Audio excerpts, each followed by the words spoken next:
Hey everybody, Olias here from the Cosmic Panel. Lukas is behind the camera right now. Hello. We are here with author Amy Chu. Thanks for coming in, Amy. How are you doing today? Oh, I'm doing good. Thank you. Pleasure to have you. Thanks very much for coming down. Fat Jacks carried some of your more independent earlier books, as I understand. My very first book. So this was the store that was kind enough to carry me when I had nothing. That's excellent. Yeah. So many years later, we're happy to have you here. Just got a few questions for you. Okay. This is going to be our first interview on our channel. So this is very exciting for us. Oh my gosh! Wow. Yeah. All right. So I was going to ask you this, and I still will, but you can answer how you did before. But Okay. What are you reading right now? What am I reading right now? Oh, okay. So it's funny you asked that. I'm reading everything right now because I'm also a judge for the Ringo Awards and the Harvey Awards. So I'm literally reading everything right now. I have like 600 books I'm supposed to be that's very finishing by the end of this month. That's very cool. I did not know that. That's very exciting. When do those awards present? Oh, so the Ringos would be for Baltimore Comic Con September. I'm not sure when they announce it, but I know I'm supposed to get my picks in by end of this month. And then I think the public gets to vote. They get to weigh in. So so it's like a mix of public vote plus the judges. And there's some kind of formula. And then, somebody gets picked as, an award winner. Very cool. Well, I'll be sure to tune in for that. There's stuff that should be actually good, but they did not work with an editor. All they really needed was just a decent pair of eyes to say, pacing's off, right? Even the lettering, it's a good story, but the lettering is not the right lettering. I wouldn't even say the lettering is bad. Sometimes, right, the artist or the writer letters, just hire somebody to do it if you have the money. No, really, it does hurt the overall image of the book. It hurts the reader's enjoyment of it, Okay, moving on. If you had to pick, what would be your favorite personal work of your own? Oh, of my own? Oh, wow. If I had to pick, it's probably going to have to be Poison Ivy, Cycle of Life and Death. Good choice. Thank you. That's what people, it's really weird, like how, your first work is not supposed to be your best, but I feel like people just keep coming back to that. And I what can I say? It was hard. And I would still redo, if I had a do-over, there's things I would have changed, right? But that would be it. Yeah. Definitely a great choice. I know you said don't ask you any continuity questions, but this question's for myself. Was it your idea to write the Sporlings off into the Nether? Well, the Sporlings, it was a cliffhanger, so it wasn't my decision. I certainly wanted the Sporlings to continue, but that was Dan DiDio's decision not to continue with that storyline. But I was able to write them back into the Flash Facts book, so they make an appearance there. So Okay. They're not dead. They're still existing in some alternate universe, and maybe they'll come back in some other way. Great. Well, I'm happy to hear that. I'll have to check out that Flash book then. Cool. All right. Next up, what inspired your Carmilla the First Vampire book? How did you pay homage with the original story while also creating a new one? Okay, so how did I... so it really was lunch with Karen Berger, my editor, at San Diego Comic-Con. And she really did ask me to pitch over lunch, essentially. And if you ever have lunch with an editor, you really should have things to pitch. You should have things ready to pitch. And so this was just a feeler outer of... I had just read Carmilla, the original, through Gutenberg, right? It's public domain. Anyone can read it. And it was just fascinating because, the Carmilla story preceded Dracula. It was very clear that Dracula was based on Carmilla. So Carmilla did come first, and hence the name Carmilla the First Vampire, right? So I just found that fascinating, that really, nowadays we see Carmilla on TV as more of a sidekick, whereas she was actually the original. So I thought, well, that's kind of wrong, right? And also that the Carmilla story itself I thought was very readable, even today, right? There's a lot of stuff we try. Like I tried reading the Varney. Some people argue Varney was the first. I mean, it's like, just try reading it and see what you think, because most people can't slog through all that. Whereas Carmilla is much more readable in that way. And so that was kind of the pitch, in that I just asked her if she was aware of Carmilla, and she was not. And so she got really interested and said, well, vampires always sell. Let's work on Carmilla. So of course I'm not going to work with Karen Berger on anything, right? If she likes Carmilla, I'm doing Carmilla. And then to the second part of your question, right? Carmilla exists, right? And so my approach was to actually incorporate actual passages of text from the original in the book. So that forms kind of the backbone of the story, right? So there's actually. And I can do this. Don't do this with other things. Public domain, you can do that. Right. So there are passages that my main character Athena is reading from the book that she stole from the New York Public Library. Sorry, New York Public Library. Don't do that. Don't steal books from the library. But this is fiction, so you can do that. The librarian was very mean. Yeah. So she stole it. She stole the book, and so she's reading the book. This is 1996, anyway. So Yes.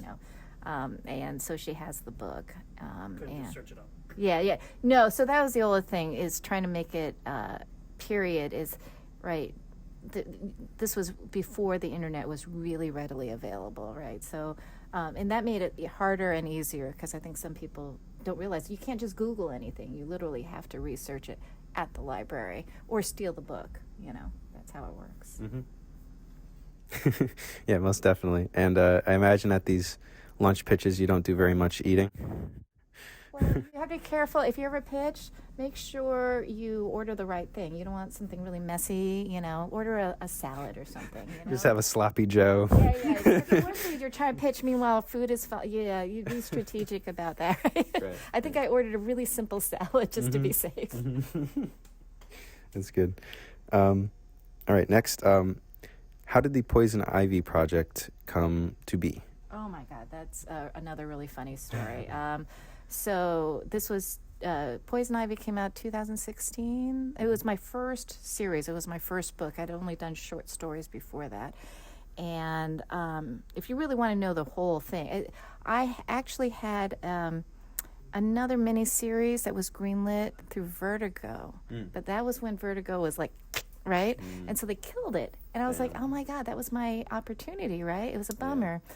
And that was with Tana Ford too, and we were so psyched. And then Jim Lee was really nice about it, though. I mean, we got the rights back and everything. Okay. We got paid for it, but it never saw print, and they gave us the rights back. Okay. And I'm like, oh well, I guess that's it. And then what was the brief?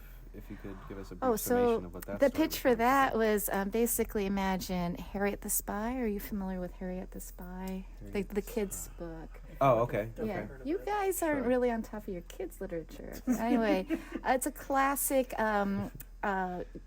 girl who's a little bit. I think she's actually a little bit on the spectrum. She's kind of a detective, and she sort of spies on people, and that leads her into some trouble, basically.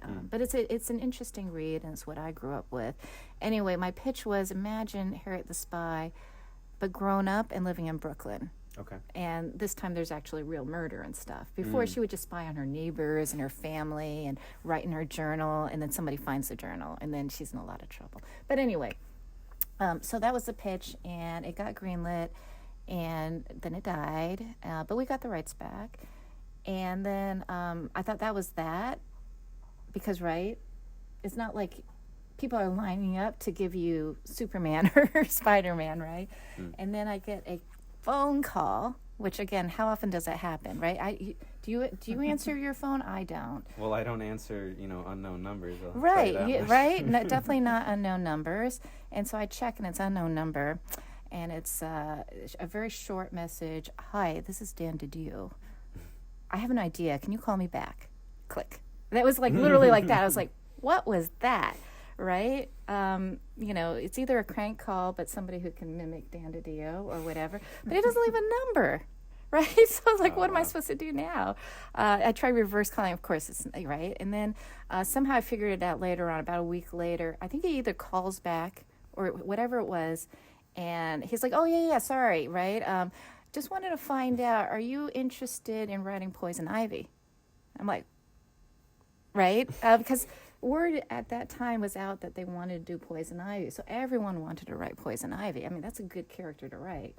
And I was kind of like, oh, yeah. He's like, okay, let's talk about it and, basically come up with some, in fact, I think he actually, I don't remember what time it was. Maybe it was around New York Comic Con, but we met up over coffee or something, and he wanted to hear my ideas around it. And I'm like, so that's good to learn how to pitch before that. And I think I had a couple ideas. I pitched a couple ideas, and the one that got the one I worked on, the Cycle of Life and Death, is the one that was greenlit by Dan. So that's the story, right? It's super crazy. But if you want to really know, because I was like, why me? Because I'm such a new writer. I was thinking maybe they felt bad because, right, they killed my first. I was thinking, oh, that's so nice of them, right? Maybe that's what it was. It turned out that was not the case at all. That's not how people work. I literally found out later because I was on the same panel with him I think back in San Diego. We were on the same panel, and I finally had to ask him, so how did you guys decide, right? Because I think Bobby Chase was also involved at that time. Okay. And I had been sending emails to Bobby Chase. And I was like, how did you guys decide to offer me you like to think it's all about merit, right? It's like, you read through all my writing samples. No. He had heard that I had some kind of science background. So he's like, why don't we just give it to her? Because she's got some science background. Oh. I'm like, that was it? He's like, yeah. I'm like, I didn't study science. I was an architecture major, right? I know, again, you said that, you're always working, you're always reading, but out of pure chance, are you aware of the current Poison Ivy run? I am. Of course I am. I've done multiple conventions, with Willow, so, G Willow. Mm-hmm. But to be honest, I have not read it because... Okay. It's a no-win situation. Like I fully support it. I know it's good because everything she writes is really great. But I'm afraid to read it. Right? Part of it is like I know it's going to be better. It's going to be really good. I got you. But it was my first series, so it's a little personal that I'm not ready to read it yet. Of course. Also, literally, I've got so much stuff to be writing right now that I don't have the brain capacity. Of course. No, very, very valid, very fair.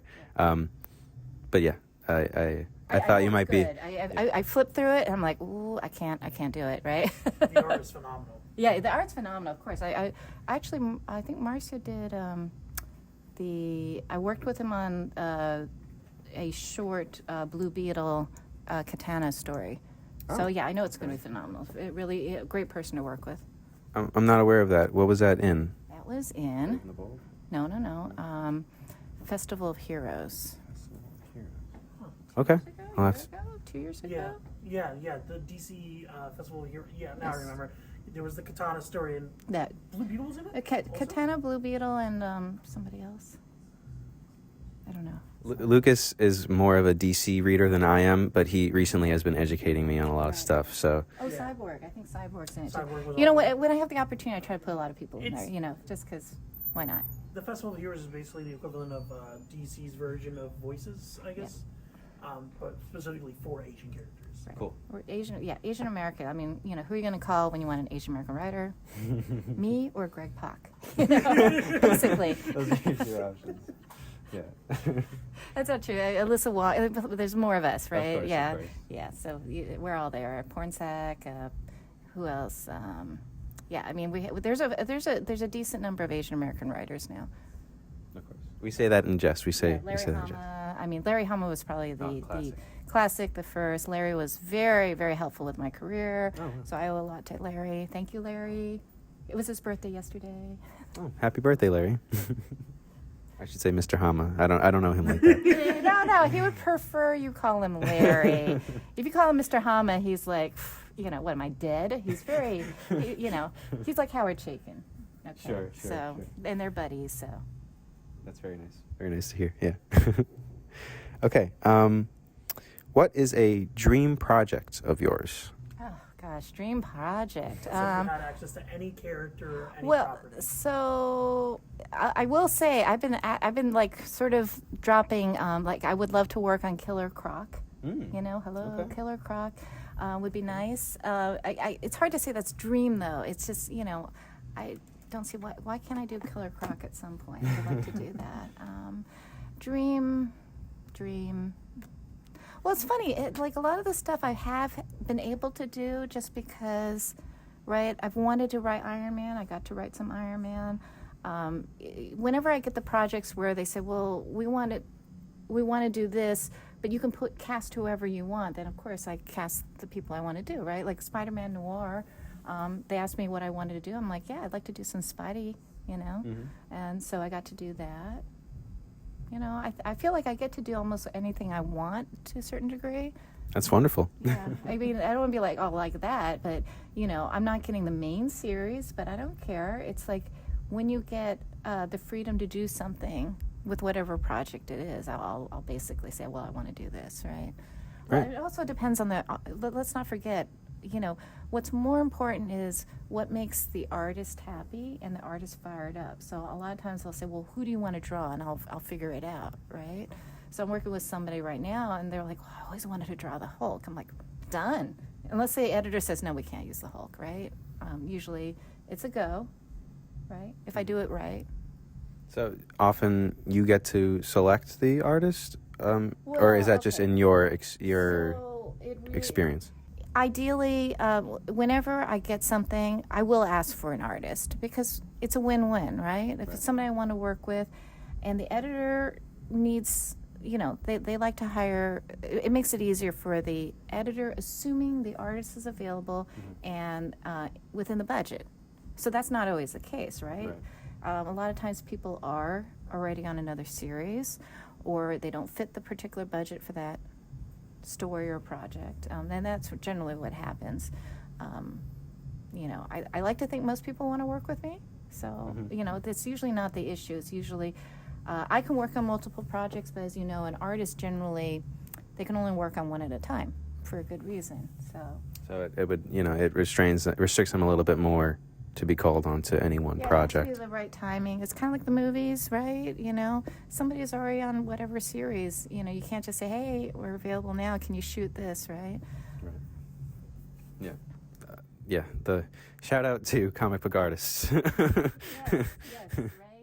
I mean, the time it takes me to write a script or a scene is completely different for the time that it takes them to draw. Right. Or color. Right.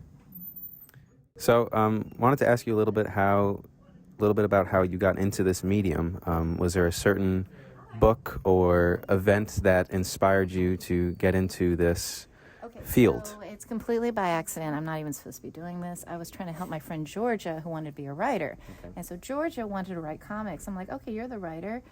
You write, and I'll figure out how to publish the comics, right? Because how hard can this be, right? We find some artists. We'll find a printer, and you know, figure out how it gets distributed. And that's pretty much what happened. Is she was writing, and she encouraged me to take a writing class, just so I understood how it worked as a creator, right? And so I took an online class, and this is with Andy Schmidt, Comics Experience. Sure. And the class was writing a 5-page script. And so I started writing, and I didn't know what I was doing at all, right? And it wasn't like I really wanted to be a writer. It's more like, okay, this could be fun, but also I'm just trying to understand what it is, right? How is the sausage made?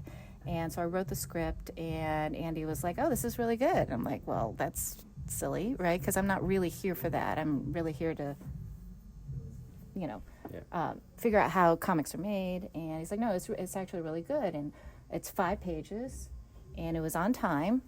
I think it was on time. And this is what's important for people who are trying to do this is if the assignment from the editor is 5 pages and this is the deadline, you got to hit that, right? You can't come back and say, I couldn't do it in 5, here's 8, which is what a couple of people did.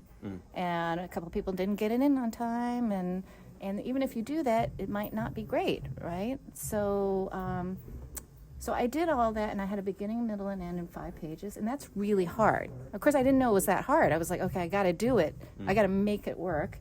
And that became my first story, and that's the first story that I once you get positive encouragement, not everyone gets positive encouragement. I was like, oh, is it really good? I got to keep doing this. I got to get better at this. And so that's how I ended up writing a bunch of shorts into an anthology that your story carried. So you guys carried my first story. And that was super cool, because I was like, I never intended to do this, right? And that's really how I got into it. It's just purely by accident. Wow. Yeah. That's incredible. That's a very cool story. So, what artist, and I think you talked a little bit about this already, but what artist or writer would you maybe consider a role model, or someone that you revere highly and kind of maybe carry some of their themes or something like that in your work? Yeah, there's so many. Like I mentioned before, Larry Hama was very instrumental in helping me out with my career just by validating, He's been a great role model. And again, happy birthday, Larry. The more recently, Brian K. Vaughan. I shouldn't say more recently, because I started looking at his stuff right from the start. Part of trying to be a better writer is, read good writers. And his stuff has been just, I try to emulate his stuff. And he's just a super nice dude, right? He's signed a bunch of stuff. I'm on the board of the CBLDF, so he's helped out a lot by just signing stuff for us, and, writing me nice notes of encouragement. So, right? It's kind of cool, I got to say. So in general, lots of people have been super helpful and positive about, positive reinforcement that's warranted is really nice, right? Not just like your mom saying, oh, that's really nice. That's not good enough. You need to have people who are, No, to hear that from someone who you revere so highly is a feeling unlike any other. Yeah. It's like, wow. Yeah. Definitely have imposter syndrome sometimes. So. Certainly. So how does your consumption of media affect your own work or your own writing? So you're right. This is the problem. We have a limited amount of time. If I'm writing, I can't be reading, right? So you have to balance. When I'm actually on something, I do a lot of research. But once I'm writing, I got to write. So how much of what I read or watch, does it influence what I write? Maybe. But usually I'm watching or reading because I need to know about it, or it's something that directly affects what I'm working on. Like if I'm working on Carmilla Vampire, I'm trying to read up or watch whatever is popular, whatever people like, what makes it good. So that's super important. So unfortunately, it starts becoming kind of clinical. It's very hard to watch something that's just purely for fun these days, right? Because a lot of it, even just watching almost anything. I worked on Dota, Dragon's Blood. That was my first, TV animation. And now everything, you got to dissect it. And it's just kind of, right, makes it a little bit harder to just sort of sit back and enjoy, Right. It's an interesting balance of, juggling enjoyment and work, especially if those are overlapping a lot, because obviously you enjoy what you do. Yeah, so. If it's well done, of course you enjoy it, but at the same time you're trying to figure out what worked and why, and all these things. So, yeah. Certainly. So how does your feminist ideology factor into your work? Obviously, it's a large part of, all of your stories, but yeah. Oh, yeah. So, okay. So it's funny. Obviously, I'm a woman. I have I don't have a feminist ideology, right? Let me think about this. It's just a part of who I am and how I approach stories. So if you call it a feminist ideology, right? I try to approach things from. It irritates me when people are like, oh, strong female characters. That implies that most female characters are not strong, right? So whether or not that's a feminist take or not, I don't really care. It's my characters are who they are. And more often than not, honestly, if I'm being approached by Marvel or DC, they frequently want me to write the female characters. It's not that they come to me with the male characters. And I get that. Most of us female writers are frequently we're not given the male characters. We're oh, we want a woman to write a woman character. It's I get it, right? especially if they're weak-ass characters or they're like, um, just the throwaway characters that really need a makeover, I'm actually happy to do that because I think that these are characters that were not done justice back in the day. And it's different times, of course, right?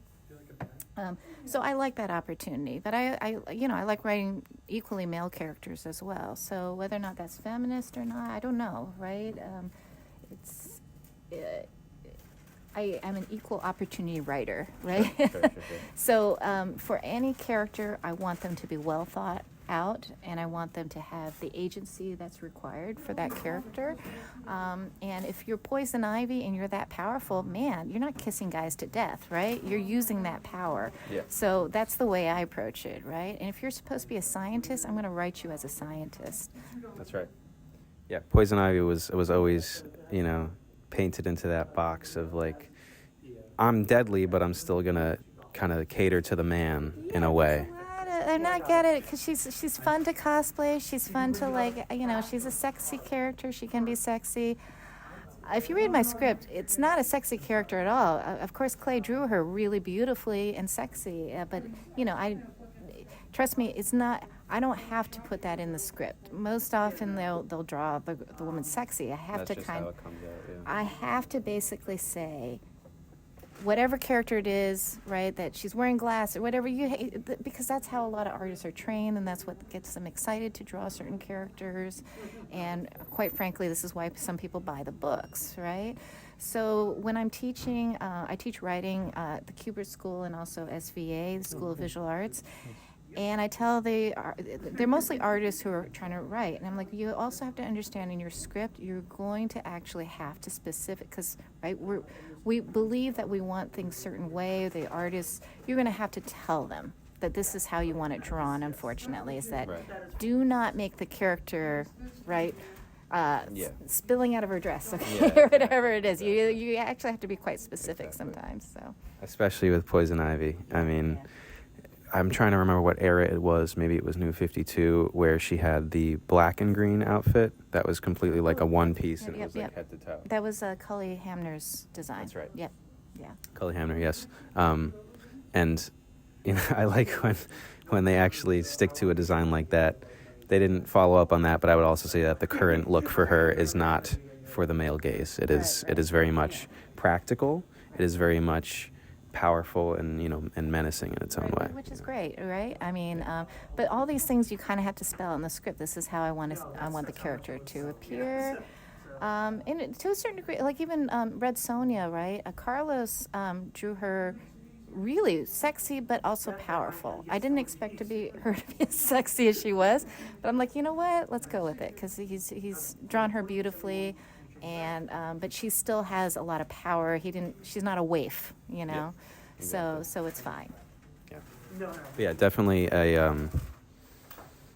something I didn't think about, but you're right. Just the communication between the artists, you have to be very specific in some scenarios. But not overly specific, right? This is the thing. We're a team, and if you micromanage too much, sometimes you really. Right? I mean, nobody likes that anyway, unless you are an artist who just tell me what to draw.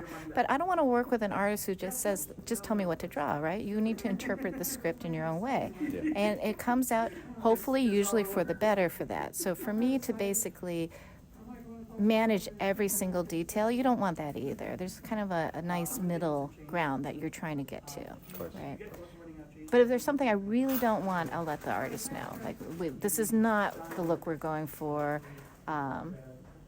But interpret it. But usually right? I mean, every artist has a style, right? So you go with, ideally we start off knowing each other, and that's even better. It's like, I know what you draw really well. You know what I write well, and right, and hopefully that all comes together. And you were saying before how usually you get to choose the artist. Did you choose Clay? I can suggest. Right. Sorry. Yeah. Suggest, yes. Yeah, and it also depends, right, where you are in your career.